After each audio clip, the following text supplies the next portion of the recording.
ബദർ ഇന്ന് നമ്മുടെ മുമ്പിൽ തല ഉയർത്തി നിൽക്കുകയാണ്. നിങ്ങൾ നോക്ക്, യഥാർത്ഥത്തിൽ യുദ്ധം ഇസ്ലാമിന്റെ പ്രബോധനത്തിന്റെ മാർഗമേ അല്ല. എന്നാൽ എന്തുണ്ടായി? സ്വന്തം നാട്ടിൽ നിന്ന്, സ്വന്തം ജനിച്ച നാട്ടിൽ നിന്ന്, ജനിച്ച മണ്ണിൽ നിന്ന്, ജീവിച്ചിരിക്കുന്ന വീട്ടിൽ നിന്ന് ആട്ടി ഓടിച്ച് മക്കയിൽ നിന്ന് മുത്തുനബിയെയും സഹാബത്തിനെയും അതിക്രൂരമായ മർദ്ദനങ്ങൾക്ക് വിധേയമാക്കി പുറത്തിറങ്ങാൻ കഴിയാത്ത രൂപത്തിൽ സഹിച്ചപ്പോൾ മക്കയിൽ നിന്ന് മദീനയിലേക്ക് മഹാനായ നബിതങ്ങളും സഹാബത്തും പോവുകയാണ്. മദീന, അവിടെ എനിക്ക് താമസിക്കാലോ, അവിടെ ഇങ്ങനത്തെ ബുദ്ധിമുട്ടൊന്നും ഉണ്ടാവില്ലല്ലോ. സ്വന്തം നാട്ടിൽ നിന്ന് അടിച്ചോടിക്കുകയാണ്. നിങ്ങൾ നോക്ക്, സുബ്ഹാനല്ലാഹ്. എന്നാൽ നിങ്ങൾ മനസ്സിലാക്കണം, എന്നാൽ എന്തുണ്ടായി? 16 ദിവസം പട്ടിണി കിടന്ന് നോമ്പെടുത്ത് ക്ഷീണിച്ചവർ ഇന്നത്തെ പോലെയുള്ള നോമ്പ് തുറയാണോ? നോമ്പ് നോൽക്കാൻ ഒരു കാരക്ക പോലും കിട്ടാത്ത കാലം. കിട്ടിയ കാരക്ക തന്നെ, ഒരു കാരക്ക തന്നെ 3-4 ആളുകൾ വീതിച്ച് നോമ്പ് തുറന്ന കാലം. മറ്റൊരു ഭക്ഷണവുമില്ല. ഒരു ഗ്ലാസ് വെള്ളം കിട്ടിയാൽ കിട്ടി, അതല്ലെങ്കിൽ ഒരു ഗ്ലാസ് പാല്, അതുമില്ലെങ്കിൽ വെള്ളം മാത്രം. അതാ അഭയം. അങ്ങനെ പട്ടിണി കിടന്ന് പരവശരായി ജീവിക്കുന്ന കാലത്താണ് ആ ബദറുൽ കുബ്രയുണ്ടാകുന്നത്. ഇന്നത്തെ അവസ്ഥ എന്താണ് മുഅ്മിനീങ്ങളെ? ഇന്ന് എല്ലാ സ്ഥലങ്ങളിലും പള്ളികളായ പള്ളികൾ, മദ്രസകളാകുന്ന മദ്രസകൾ, സുന്നി കേന്ദ്രങ്ങളിൽ മുഴുവനും ഇന്ന് ബദരീങ്ങൾ നോമ്പ് തുറയും നടക്കുകയാണ്. വിഭവ സമൃദ്ധമായ ഭക്ഷണങ്ങൾ അല്ലേ, ആട്ടിറച്ചിയും പോത്തിറച്ചിയും അതേ മോരിയിറച്ചിയും അങ്ങനെ തുടങ്ങിയിട്ട് ഓരോ മഹലിന്റെയും ഓരോ ജമാഅത്തിന്റെയും സാമ്പത്തിക സ്ഥിതിക്കനുസരിച്ചുള്ള ഭക്ഷണ വിതരണങ്ങളും നോമ്പുതുറയും നടക്കുകയാണ്. അള്ളാഹു സ്വീകരിക്കട്ടെ, അള്ളാഹു ബർക്കത്ത് ചെയ്യട്ടെ.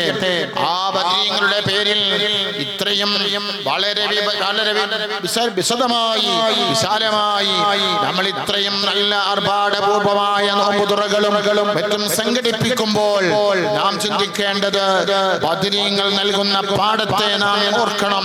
ബദർ നൽകുന്ന സന്ദേശത്തെ നാം ഓർക്കണം.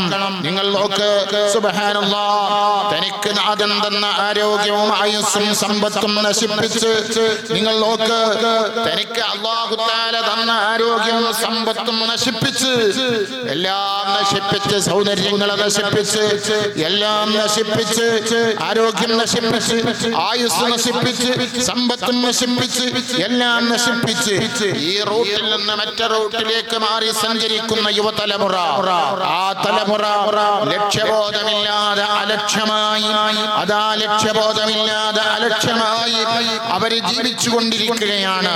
അവരെന്തിനു വേണ്ടിയാണ് ജീവിക്കുന്നത്? ലഹരിക്ക് വേണ്ടി, മയക്കുമരുന്നിന് വേണ്ടി, അതിന്റെ അഡിക്റ്റായി ജീവിതം നയിക്കുന്ന യുവതലമുറ, യുവാക്കൾ, യുവതികൾ. നിങ്ങൾ നോക്ക്, സുബ്ഹാനല്ലാഹ്, പെണ്ണിനും അതാ ലഹരിയിലും പെണ്ണിലും ആസ്വാദനം കണ്ടെത്തുന്ന ഒരുവറ്റം യുവാക്കൾ. സുബ്ഹാനല്ലാഹ്, യുവാക്കളെ ചിന്തിക്കുക, യുവതികളെ ചിന്തിക്കുക.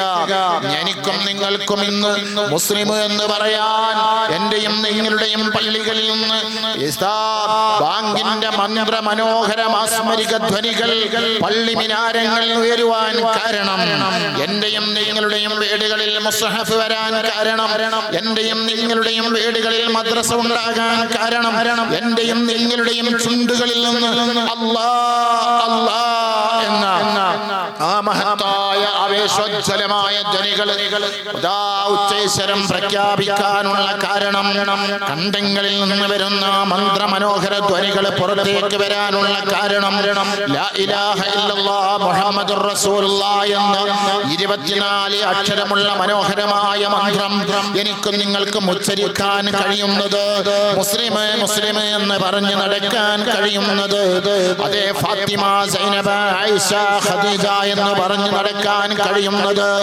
ആരാണ് ഇതിന്റെ പിന്നിൽ പ്രവർത്തിച്ചത്? ആരാണ് ഇതിന്റെ പിന്നിൽ പ്രവർത്തിച്ചത്? ഒട്ടിയ വയറുമായി ഒടുതുണിക്ക് മറുതുണിയില്ലാതെ, ഒട്ടിയ വയറുമായി ഒടുതുണിക്ക് മറുതുണിയില്ലാതെ ഹിജ്റ 2-ാം വർഷം റമളാൻ 16 ദിവസവും പട്ടിണി കിടന്ന് നോമ്പെടുത്തിട്ട്, സുബ്ഹാനല്ലാഹ്, നോമ്പ് തുറക്കാൻ ഒരു കഷ്ടം ഈത്തപ്പഴവും ഒരു ഗ്ലാസ് വെള്ളവും, നോമ്പ് തുറക്കാനും ഒരു കഷ്ടം ഈത്തപ്പഴവും ഒരു ഗ്ലാസ് ഗ്ലാസ് വെള്ളവും അങ്ങനെ പട്ടിണി കിടന്ന് നോമ്പെടുത്ത് ക്ഷീണിച്ച് അവശരായി എഴുന്നേറ്റ് നിൽക്കാൻ പോലും കഴിയാത്ത കോലങ്ങളായി അതാ അല്ലാഹു തആല കൽപ്പിച്ച നോമ്പെടുക്കണമെന്നല്ലോ, നോമ്പ് നിർബന്ധമാണല്ലോ എന്ന് ചിന്തിച്ച് അതൊന്ന് നോമ്പ് 30 പൂർത്തിയാക്കി വിട്ടട്ടെ എന്ന് ചിന്തിച്ചിരിക്കുമ്പോഴാണ് മഹാനായ നബി മുഹമ്മദ് മുസ്തഫ വദഹറുല്ലത്തമായ താജുൽ അസ്ഖിയായ സുബ്ഹാനല്ലാഹ് റഹ്മത്തുൽ ലിൽ ആലമീനായ എന്റെയും നിങ്ങളുടെയും കണ്ണിലെ കൃഷ്ണമണിയേക്കാളപ്പുറം എന്റെയും നിങ്ങളെയും മനസ്സാകുന്ന മാണിക്യ കൊട്ടാരത്തിൽ കാത്തു സൂക്ഷിക്കേണ്ട മുത്തിലും മുത്തായി കത്തിത്തളിയുന്ന മുത്ത് മുഹമ്മദ് മുസ്തഫ ആ നബി തങ്ങളെ സഹാബത്തിനെ വിളിച്ചിട്ട് പറയുന്നു, സഹാബ ബദറിലേക്ക് പോകണം, ബദറിലേക്ക് പോകണം. എന്താ കാരണം? എന്റെ പ്രസംഗം കേൾക്കുന്ന മുഅ്മിനീങ്ങളെ ലോകമേ കേൾക്കണം. ബദർ യുദ്ധമല്ല, പ്രതിരോധമാണ്. ഇസ്ലാം ഒരിക്കലും യുദ്ധത്തിനെ പ്രോത്സാഹിപ്പിക്കുന്നില്ല. ഇസ്ലാമിൽ നടന്ന പ്രതിരോധമാണ്. പ്രതിരോധം ഒരിക്കലും അപരാധമാകുകയില്ലല്ലോ. എന്നെ ഒരാൾ അടിക്കാൻ വന്നാൽ ഞാൻ തടുക്കണം, ഞാൻ തടുക്കണം, തടുക്കണം, തടുക്കണം. എന്റെ വീട്ടിലേക്ക് ഒരാൾ കയറണ്ട എന്ന് പറഞ്ഞാൽ ഞാൻ അയാളെ മാറ്റി നിർത്തിയിട്ട് എന്റെ വീട്ടിലേക്ക് പോകണം. ഇതിനാണ് പ്രതിരോധം എന്ന് പറയുന്നത്. പ്രതിരോധം അപരാധമല്ലല്ലോ, പ്രതിരോധം അപരാധമല്ലല്ലോ. സുബ്ഹാനല്ലാഹ്. ഇന്നെന്താണ് അവസ്ഥ? ഇന്നെന്താണ് അവസ്ഥ? ഞാൻ പറഞ്ഞില്ലേ, വലിയ വലിയ അതാ സംഭവങ്ങളായി നോമ്പുതുറകൾ മാറിയില്ലേ? വിഭവസമൃദ്ധമാകുന്ന ഭക്ഷണ പാനീയങ്ങൾ കഴിച്ചുകൊണ്ട് എനിക്കും നിങ്ങൾക്കും അതാ ഇബാദത്തിന് വരെ, തറാവീഹിന് വരെ പള്ളിയിൽ വരാൻ കഴിയുന്നില്ല. ഭക്ഷണത്തിന്റെ ആവേശം കൊണ്ട്, ഭക്ഷണത്തിന്റെ ഊക്ക് കൊണ്ട്, ഭക്ഷണത്തിന്റെ നിറ കൊണ്ട് വയറ് അതാ ഒതുങ്ങാതെ പോയായിരിക്കുകയാണ്. നടക്കാൻ കഴിയുന്നില്ല, ഇരിക്കാൻ കഴിയുന്നില്ല.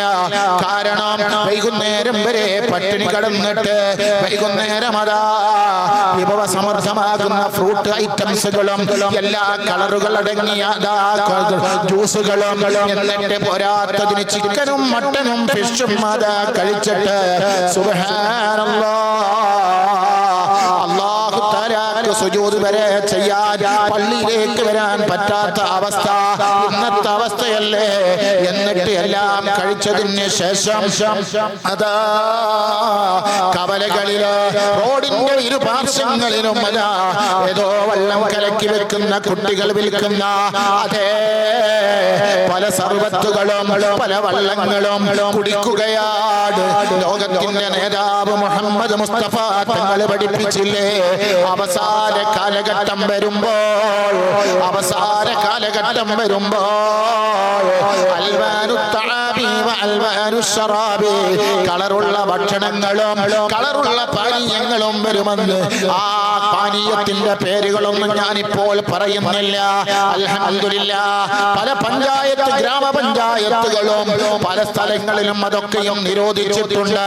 കച്ചവടക്കാരോടുള്ള വെറുപ്പ് കൊണ്ടല്ല, മറിച്ച് എന്താണ് പാവപ്പെട്ട ജനങ്ങള് അത് കുടിച്ചിട്ട് രോഗമായി പോകരുത്, മഞ്ഞപ്പിത്തമുണ്ടാകാൻ പാടില്ല, രോഗിയാകാൻ പാടില്ലെന്ന് ചിന്തിച്ചിട്ടാണ്. മുത്തേ മുഅ്മിനേ, മുത്തേ മുസ്ലിമേ, ഞാൻ പറഞ്ഞു വരുന്നത് ഒട്ടിയ വയറുമായി സുബ്ഹാനല്ലാഹ് അവരൊക്കെ പോയതെന്തിനാ? എന്റെയും നിങ്ങളുടെയും ഉന്നമനത്തിനാണ്. ഇവിടെ മയക്കുമരുന്നിന്റെ അഡിക്റ്റായി, മദ്യത്തിന്റെ അഡിക്റ്റായി, MDMന്റെ അഡിക്റ്റായി, കഞ്ചാവിന്റെ അഡിക്റ്റായി. ഓ ചെറുപ്പക്കാരാ, ഓ ചെറുപ്പക്കാരികളെ, ശരീരത്തിലേക്ക് കുത്തിവെക്കുന്ന മദ്യത്തത മയക്കുമരുന്നിന്റെ അഡിക്റ്റായി അതൊരു ലഹരിയായി നീ കാണുന്നുണ്ടെങ്കിൽ സുബ്ഹാനല്ലാഹ് അത് നൈമിഷികമാണ്, അത് നൈമിഷികമാണ്. ബദരീങ്ങൾ പറഞ്ഞതെന്താ നബി തങ്ങളോട്? ഓ നബിയേ, വേദനകളുടെ യാതനകളുടെ സങ്കടങ്ങളുടെ വേദനകളുടെ യാതനകളുടെ സങ്കടങ്ങളുടെ ആവലാദികളുടെ അത്താണിയായ വിശ്വനായകൻ വിശ്വവിമോചകൻ വിശ്വോത്തര നായകൻ വിശ്വപ്രവാചകൻ വിശ്വ മുഹമ്മദ് മുസ്തഫ സല്ലല്ലാഹു അലൈഹി വസല്ലമ തങ്ങൾ മദീനയിലെ മലർവാടിയിലെ മലർക്കൊടി മുത്തുനബി തങ്ങളതാ പറഞ്ഞപ്പോ ഒരൊറ്റ സഹാബത്തും പറഞ്ഞില്ല ഞങ്ങളില്ലെന്ന് പറഞ്ഞില്ല.